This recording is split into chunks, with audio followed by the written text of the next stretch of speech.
Midnight Furnace is a poem that I wrote for a time in my life that was very much so an area of extreme, I guess I would call, difficulty.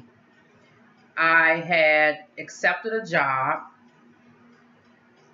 probably a good 4.5 months prior to the changes that started going on into my body health-wise. I guess I would say level 2 of it, because level 1 had already occurred.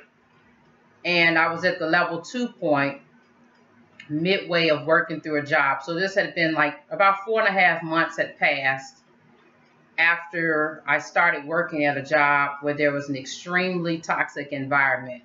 It was basically, I guess I would term it, the peace before the storm.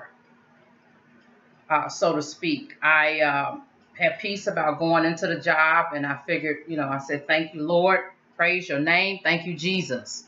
I am going to be able to get out of some of this debt, start paying my medical bills, and to be able to establish something more stable for my kids and I. Little did I know that the job that I was going to was not a good fit for me, period. And it was an extremely toxic environment where anything and everything was allowed to happen. There was a lot of spiritual warfare going on there, and the only way that I was able to go in right around that 4.5 month period was through prayer. Every morning prior to going in, I had to get myself prayed up, and constantly prayed up during the day, and prayed up going home from the job. And this became my norm day after day until I was finally let go, which was God's mercy, from this company. However, at the 4.5 month period, my health started to go down the drain very, very quickly.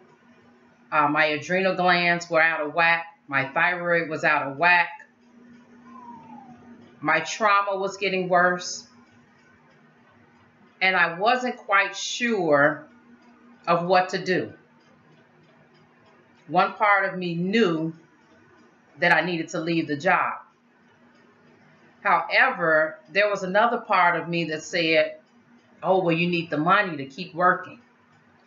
And it really was God's grace and his mercy that I was let go and given another chance as far as getting myself together health-wise, and just to be able to heal from everything that had gone on prior to the job, and then from the job, the damage that the job working there at that particular company, just all of the damage that had been done. And the Lord revealed to me midway through the job what it was they were planning on doing. And at first I thought it was just my trauma acting up.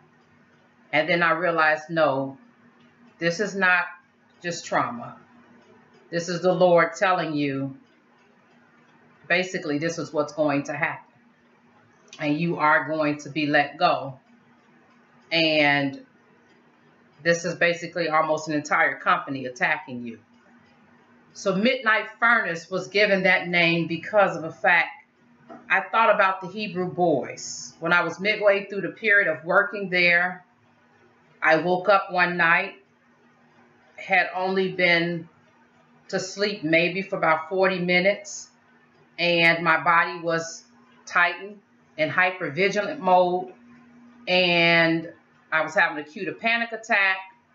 I couldn't hardly think. I couldn't hardly sleep. I could feel my blood pressure going up high. Felt like I was about to black out.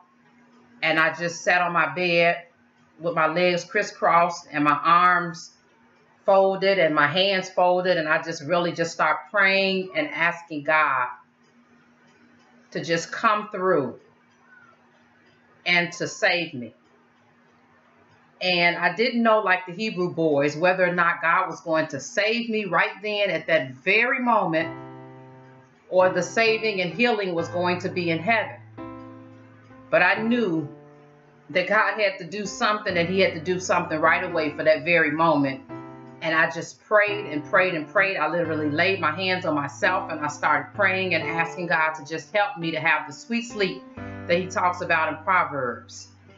Right at that moment, I could feel the presence of the Holy Spirit.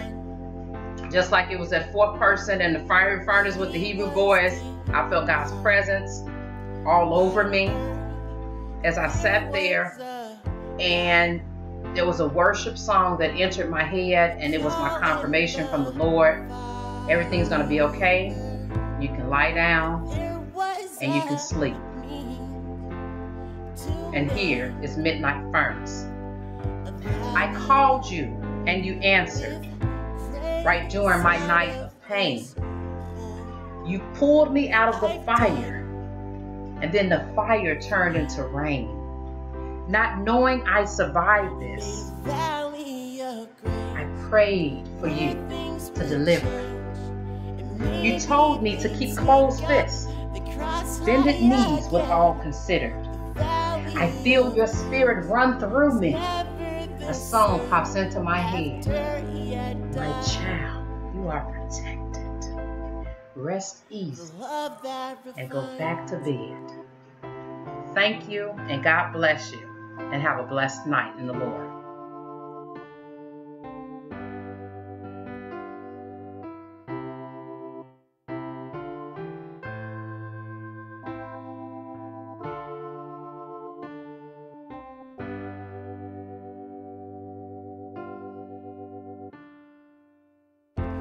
There's no sense in trying to do it on my own.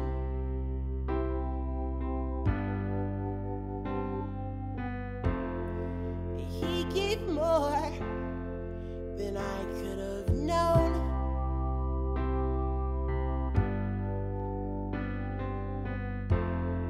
He turned those valleys into places to learn, instead of burn and perish away. And nights never so cold without his grace. How could I say that I've seen the world from his great love? How could I know what he could love? How would I have seen what he had in store for me if I didn't give up and let him be my valley of grace, where things would change and maybe they'd take up the cross high again? The valley of grace never was the same after he had died. The love that refines.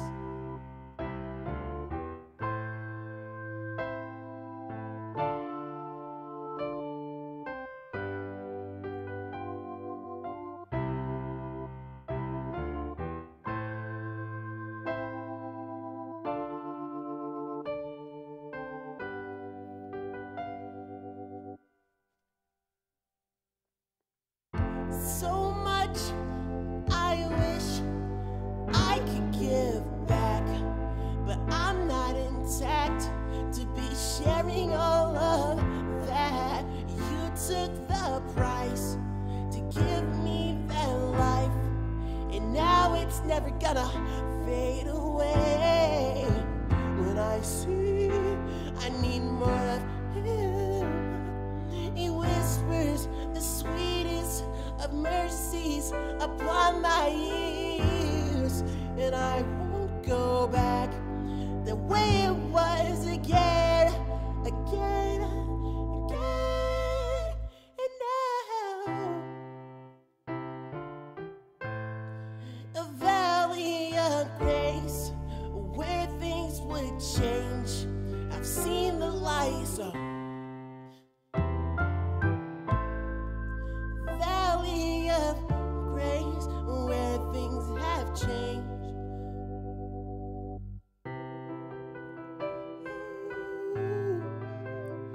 Oh, I've seen so much me.